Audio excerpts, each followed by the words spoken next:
Assalamualaikum warahmatullahi wabarakatuh.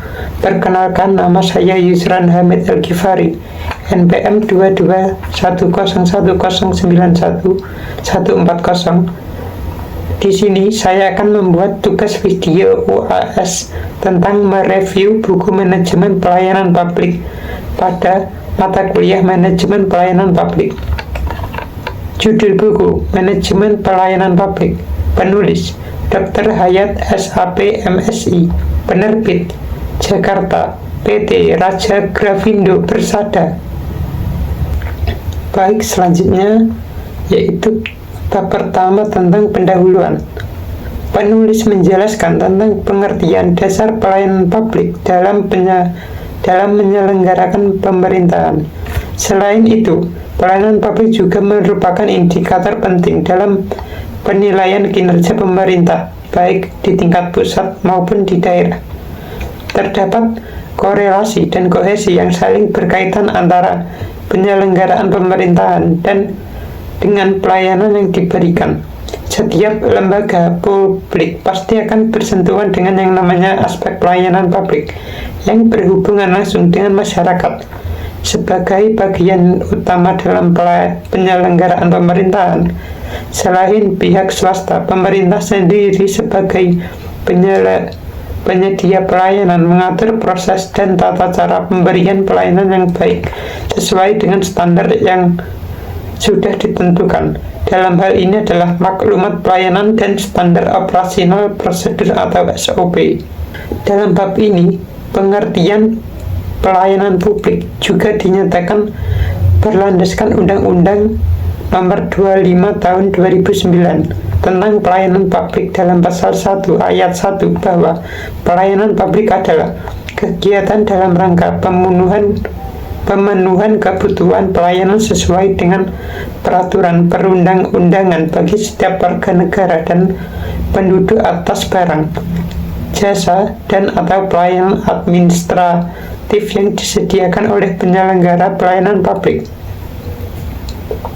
Dipertegas pula dalam ayat 7 bahwa standar pelayanan adalah tolak ukur yang dipergunakan sebagai pedoman penyelenggaraan pelayanan dan acuan penilaian kualitas pelayanan sebagai kewajiban dan janji penyelenggaraan kepada masyarakat dalam rangka pelayanan yang berkualitas, cepat, mudah, terjangkau, dan terukur. Penegasan dengan undang-undang dalam bab ini mengemukakan bahwa pemerintah sebagai penerima manfaat memiliki kewajiban untuk memberikan pelayanan yang sebaik-baiknya sesuai dengan kebutuhan masyarakat. Jadi, pelayanan yang baik, sederhana, murah, cepat, dan terukur adalah perintah yang harus dipenuhi oleh penyedia jasa dalam menawarkan jasa. Hal ini sebagai upaya mengembalikan kepercayaan masyarakat terhadap pemerintah dalam pelayanan publiknya. Tantangannya adalah pemerintah harus menyediakan infrastruktur yang memadai dan tenaga kerja yang kompeten dan terampil untuk memberikan pelayanan publik yang baik. Bab ini juga menjelaskan bahwa manajemen mempunyai konsepsi yang sama. Manajemen adalah proses perencanaan, implementasi, dan pemantauan kolektif dari suatu organisasi untuk mencapai tujuannya. Tidak ada perbedaan yang nyata dalam definisi manajemen secara umum maupun dalam bisnis, kepemimpinan, perusahaan, dan kontrol publik yang memiliki muatan sama dalam pengertian manajemen. Mereka memiliki tujuan dan arah yang berbeda. Dalam hal ini, hanya administrasi yang menjadi pembahasan karena mengacu pada organisasi publik garing lembaga negara. Dalam bab ini, penulis sudah benar menuliskan bahwa pembahasan yang paling mendasar dalam memahami manajemen publik adalah manajemen yang dilakukan di dalam organisasi pemerintah yang berorientasi pada kinerja pelayanan publik dan kualitas pelayanan. Manajemen publik dalam organisasi pemerintahan sama halnya dengan manajemen birokrasi. Penulis dalam menyimpulkan terkait penjelasan pelayanan publik dapat dikatakan menyimpulkannya dengan baik. Penulis mengemukakan apabila semua komponen pelayanan memenuhi standar pelayanan, maka pelayanan publik dapat terselenggara secara efektif dan efisien sesuai dengan kebutuhan masyarakat. Pelayanan publik tidak berdiri sendiri, dan faktor-faktor lain juga mempengaruhi penyampaiannya pelayanan. Ada juga aspek bisnis untuk ini. Pelayanan dan manajemen merupakan bagian integral dari setiap organisasi, terutama organisasi publik, setiap instansi pemerintah. Manajemen adalah sistem yang mengatur jalannya organisasi, dan pelayanan adalah implementasi dari sistem yang dibangun di dalam organisasi. Tentu saja pelayanan yang baik atau prima dimulai sistem atau administrasinya. Sistem yang baik dikelola atau diedit oleh orang yang kompeten dan bertanggung jawab dapat menghasilkan kinerja yang berkualitas tinggi. Performa berkualitas tinggi juga diterjemahkan menjadi output berkualitas tinggi. Kualitas pelayanan ditentukan oleh kepuasan masyarakat, dan kualitas pelayanan ditunjukkan oleh nilai akuntabilitas. Baik, selanjutnya bab 2 tentang konsep, fungsi, dan tujuan pelayanan publik. Penulis buku bertujuan menunjukkan tentang konsep, fungsi, dan tujuan seorang pelayanan publik dalam memberikan suatu pelayanan terhadap masyarakat. Dalam bab ini, bahasan terkait konsep pelayanan publik.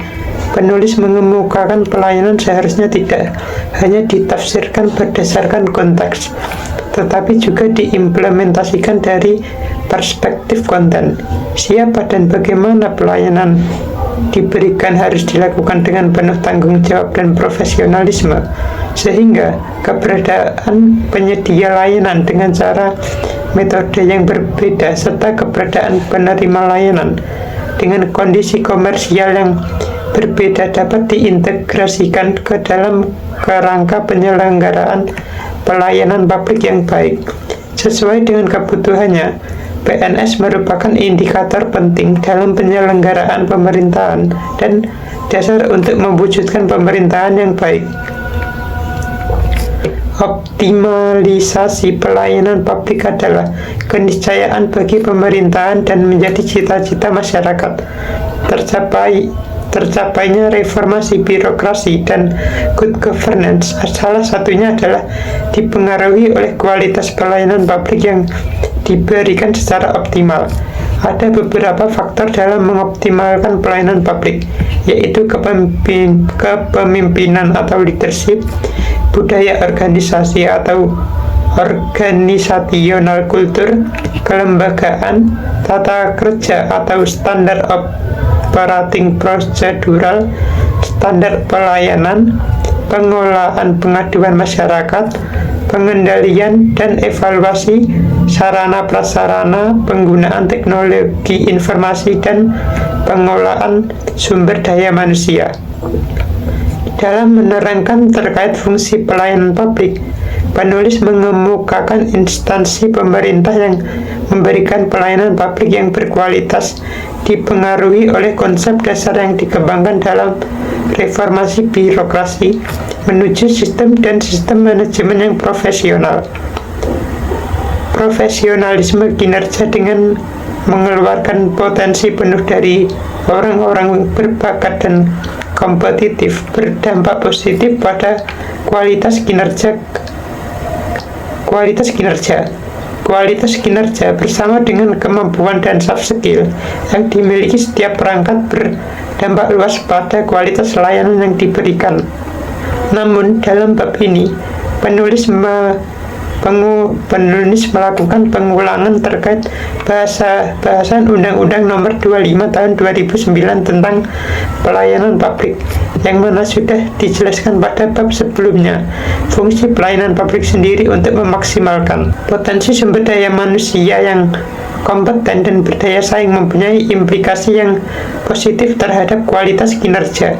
Kualitas kinerja dengan kemampuan dan soft skill yang dimiliki setiap aparatur berpengaruh secara komprehensif terhadap kualitas pelayanan yang diberikan.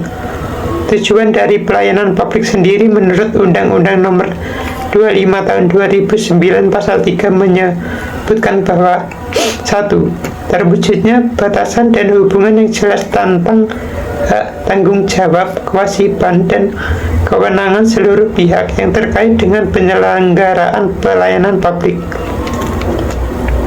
2. Terwujudnya sistem penyelenggaraan pelayanan publik yang layak sesuai dengan asas-asas umum pemerintah dan korporasi yang baik. 3. Terpenuhinya penyelenggaraan pelayanan publik sesuai dengan peraturan perundang-undangan. 4. Terwujudnya perlindungan dan kepastian hukum bagi masyarakat dan dalam penyelenggaraan pelayanan publik. Selanjutnya yaitu bab ketiga, kinerja pelayanan publik. Dalam bab ini, penulis mengungkapkan arti kinerja yang dinyatakan oleh beberapa ahli dan menyimpulkannya dengan kinerja adalah melekat dalam diri seseorang atau organisasi dalam menjalankan dan menyelesaikan pekerjaannya sesuai dengan tugas pokok dan fungsi yang menjadi tanggung jawabnya. Instansi kepada sebuah hasil yang diharapkan bersama sesuai dengan yang sudah direncanakan untuk dilaksanakan dengan sebaik-baiknya dan penuh tanggung jawab serta untuk mendapatkan hasil yang memuaskan. Di samping itu, bentuk dari kinerja adalah adanya evaluasi terhadap pekerjaan yang sudah dilakukan sebagai pengendali terhadap pekerjaan berikutnya. Secara prinsip, kinerja adalah pekerjaan yang berkesinambungan dan terus-menerus yang dilakukan oleh seseorang dan atau organisasi dengan capaian sesuai dengan yang diharapkan bersama. Menjadikan kinerja yang berkualitas dan memberikan kepuasan terhadap hasil dari kinerja yang dilakukan. Kinerja pelayanan publik merupakan core value konten dari evaluasi pelayanan publik. Fokusnya adalah pada penyampaian pelayanan publik, termasuk perilaku dan sikap pejabat publik dengan maksud untuk memastikan bahwa pelayanan publik berjalan sesuai dengan peraturan yang berlaku. Pemberian pelayanan publik merupakan salah satu bentuk tindakan aparatur negara yang berulang-ulang dalam memberikan pelayanan. Namun, jika menyangkut layanan, fokusnya tidak hanya pada aspek yang ditawarkan, namun layanan tersebut juga mencakup aspek konfigurasi dan pengoperasian perangkat. Kinerja menggambarkan sikap, tindakan, dan tindakan individu yang melakukan sesuatu kepada orang lain untuk mencapai tujuan organisasi.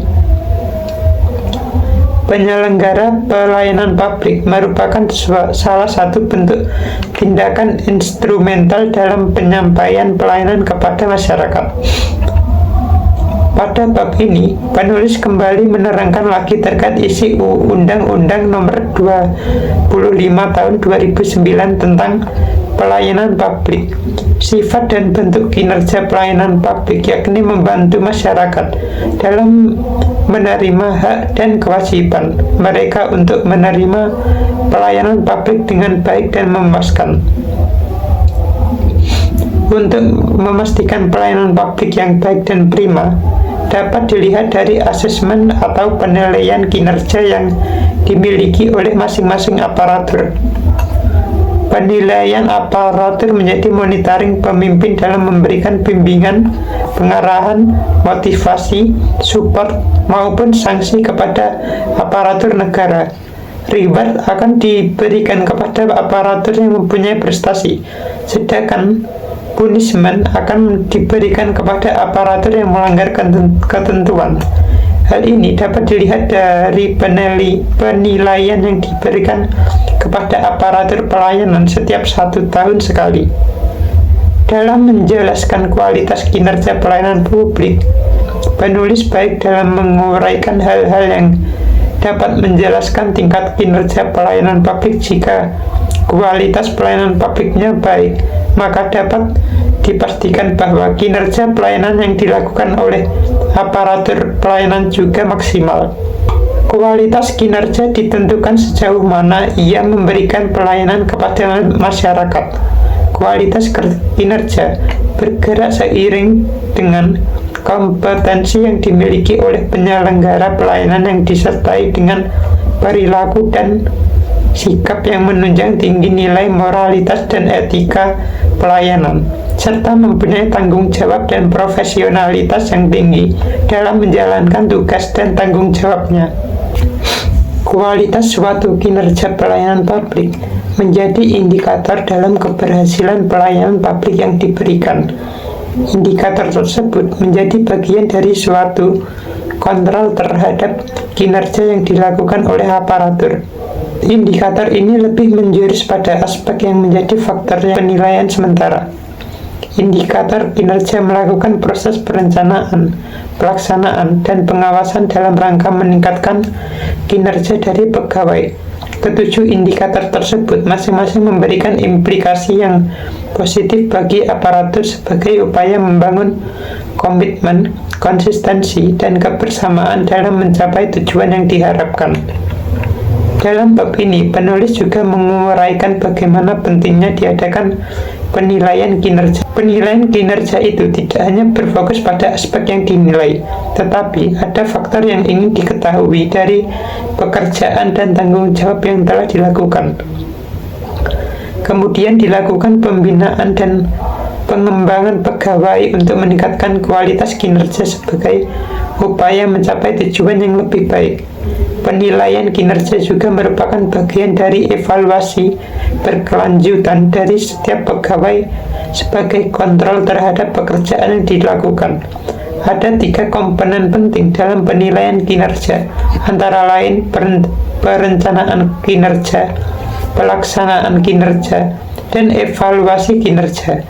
3 komponen tersebut menjadi satu kesatuan dengan aspek yang dinilai dalam penilaian kinerja, terutama pada penilaian kinerja di sektor publik yang berfokus pada penilaian kinerja sebagai orientasinya. Dalam hal ini, penulis secara runtut menguraikan terkait 3 komponen penting dalam penilaian kinerja. Selanjutnya pada bab 4, yaitu tentang sumber daya aparatur pelayanan publik. Dalam bab ini, penulis menjelaskan bahwa sumber daya aparatur pelayanan publik merupakan salah satu aspek utama yang penting bagi terciptanya suatu pelayanan publik yang ideal. Sumber daya aparatur ini merupakan tumpuan utama suatu organisasi terhadap suatu produktivitas atau output yang diharapkan bersama. Di sini penulis mengungkapkan penting untuk menjadi catatan bagi setiap pemimpin memperhatikan kualitas dan kompetensi sumber daya aparatur dalam penyelenggaraan pelayanan. Aspek pendidikan dan soft skill juga menjadi persyaratan penting untuk melakukan rekrutmen aparatur. Di samping itu, kemampuan kepemimpinan dan manajerial juga mempengaruhi kinerja seseorang. Untuk menghasilkan kualitas sumber daya aparatur yang baik, dimulai dari proses rekrutmen yang dilakukan. Profesionalitas dan proporsionalitas rekrutmen mempengaruhi hasilnya. Hal ini berkaitan dengan kualitas kinerja yang akan dihasilkan dan kualitas kinerja serta aspek kualitas pelayanan yang menjadi kunci pelayanan reformasi birokrasi yang sedang dilakukan.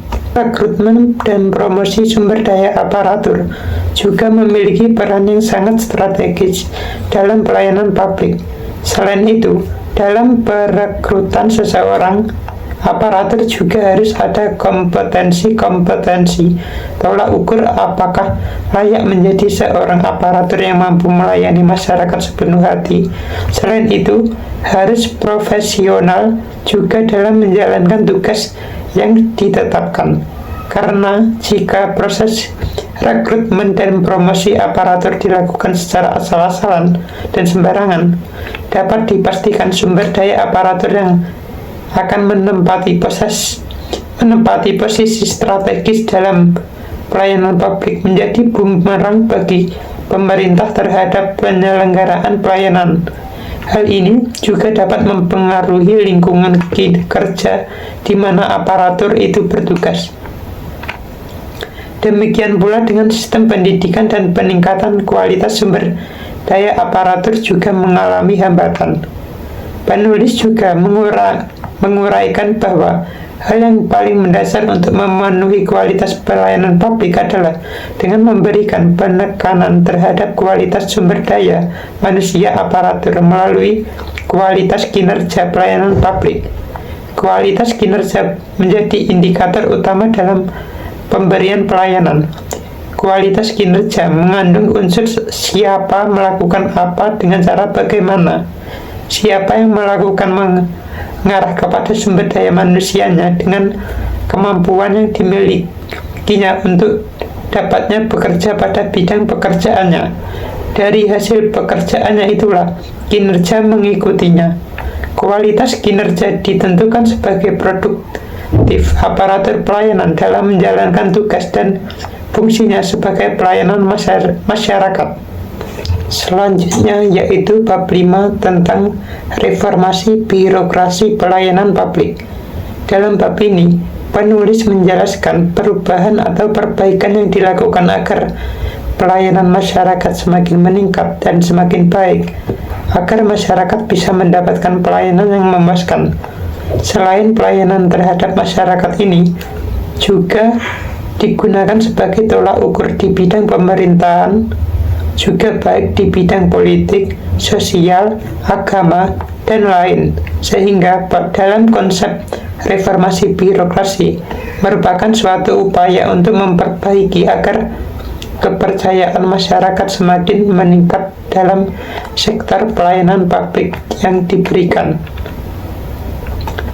Dalam suatu reformasi birokrasi terdapat yang namanya suatu kebijakan, di mana kebijakan tersebut untuk pencapaian tujuan reformasi birokrasi secara optimal. Tentunya peran pemimpin dalam berbagai instansi menjadi penting dan strategis.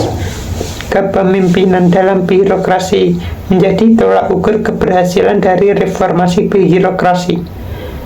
Perubahan terhadap budaya yang ada dalam birokrasi menjadi tantangan tersendiri bagi pengambil kebijakan. Dibutuhkan kepemimpinan yang visioner dan penuh tanggung jawab terhadap pelaksanaan reformasi birokrasinya. Tidak mudah memang, tetapi bisa dilakukan jika pemimpin birokrasinya mempunyai persepsi yang sama dan kemampuan serta kemauan yang kuat untuk mengubah budaya atau pola birokrasi menjadi lebih baik. Langkah reformasi birokrasi bagi seluruh elemen pemerintah pusat dan daerah memberikan peluang penting untuk memperbaiki dan mengembangkan kelembagaan nasional semakin canggih.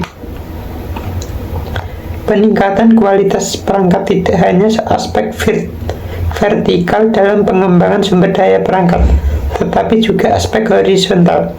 Kementerian Pendayagunaan Aparatur Negara dan Reformasi Birokrasi telah menggunakan berbagai sarana meningkatkan hasil reformasi birokrasi dan mengefektifkan reformasi birokrasi.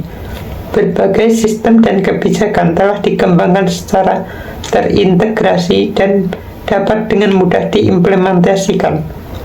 Dalam bab ini, penulis juga mengemukakan bahwa reformasi birokrasi saat ini sudah banyak mengalami peningkatan. Secara kualitas, seluruh instansi pemerintah sudah melaksanakan reformasi birokrasinya dengan berbagai indikator-indikator yang diterapkan dalam pelaksanaannya. Secara kualitas juga sudah mulai tampak perubahan-perubahan yang ada pada beberapa instansi pemerintah.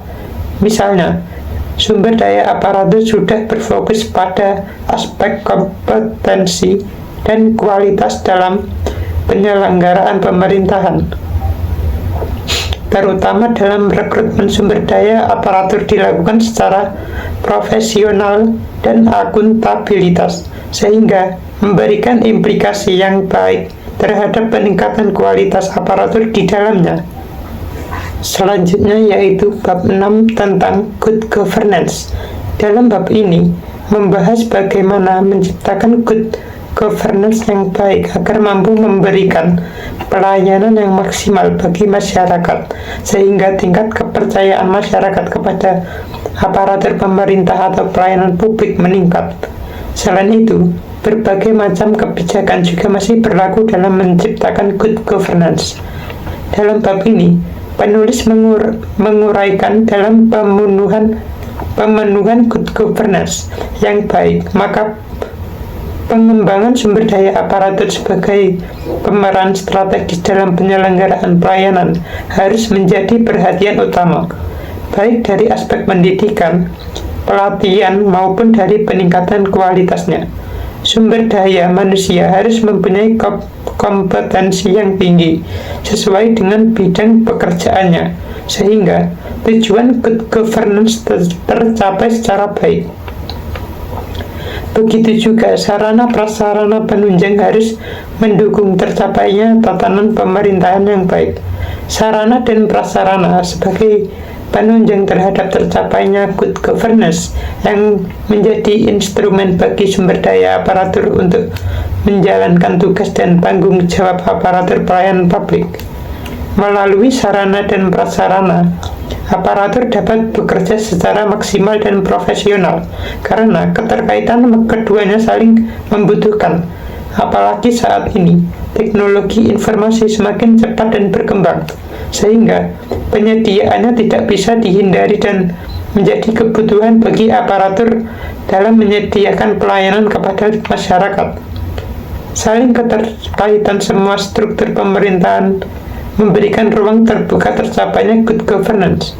Dengan sistem pemerintahan yang presidensial didukung oleh sistem politik yang demokratis, memberikan peluang dan kesempatan yang sangat besar bagi pemerintah dan masyarakat dalam mencapai tujuan pemerintah yang baik.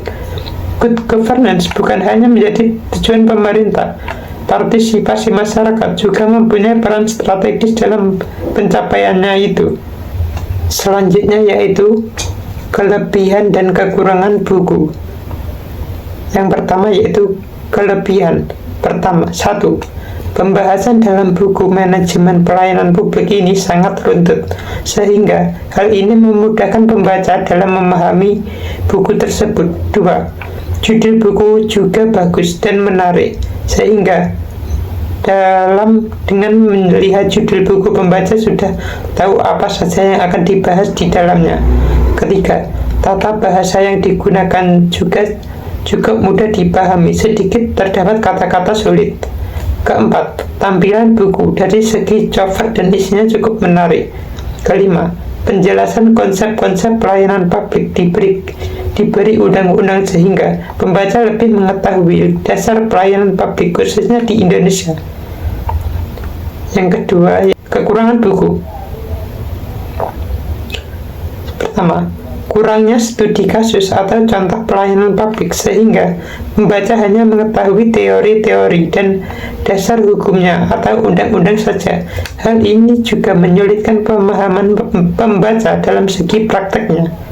2. Terdapat beberapa subbab yang pembahasannya kurang detail dan sulit dipahami. 3. Terdapat pengulangan sedikit materi dari subbab satu dengan subbab yang lain. Misal, pengulangan penjelasan isi dari Undang-Undang Nomor 25 Tahun 2009 tentang pelayanan publik di beberapa subbab. 4. Terdapat kesalahan penulisan pada halaman 175 sampai 178 subbab aktualisasi pelayanan good governance menyebutkan 7 aspek yang mendasar pelayanan publik signifikan, tetapi yang ada hanya 5 aspek yang disebutkan. Selanjutnya yaitu yang terakhir, penutup. Sebagai kata akhir pertama, pembaca sudah semestinya selektif dalam memilih satu buku referensi yang akan dibaca. Selektivitas ini bukanlah satu hal yang mudah untuk dilakukan. Selektivitas memerlukan pengetahuan dan kecerdasan. Selektivitas memerlukan pengorbanan waktu dan energi. Selektivitas memerlukan keberanian dan kebijaksanaan. Walaupun demikian, selektivitas akan mendatangkan kebahagiaan, keuntungan, dan kepuasan tersendiri. Dalam buku manajemen pelayanan publik, ini penulis memberikan berbagai argumen dan penjelasan dari beberapa para ahli tentang pengertian, konsep, dan tujuan, serta yang lain sebagainya terkait dengan manajemen pelayanan publik. Buku ini dianggap mampu memberikan sebuah landasan dan mampu menjadi sebuah literatur bagi pemerintah untuk meningkatkan kualitas pelayanan publik ke depannya. Buku ini memiliki kelebihan diantaranya bahasa yang mudah dipahami. Dalam buku ini juga menyajikan beberapa pendapat dari para ahli, mengutip beberapa undang-undang yang berlaku di Indonesia. Selain itu, pada setiap babnya juga ada pendapat dari sang penulis, jadi kita bisa memahami buku ini dengan baik.